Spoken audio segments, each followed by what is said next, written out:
Hello everyone, today we are going to learn basic Google Sheet tutorial how to add that picker.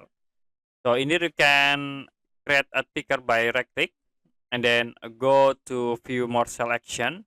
You can use the data validation. Will be shown in the right here. Now you can add new rule and then you can choose by using drop down menu. So the option one you can set the date. I will set like into 02, 02, and 2025. For the option 2, you can set again like 03, 02, 2025. You can add another item by clicking at this button. I will set into 05, 02, 2025. Or you can click done.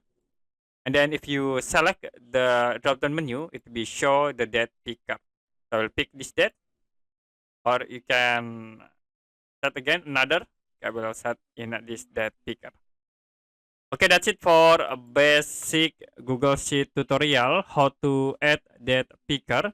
If you have any question about tutorial, you can comment below this video.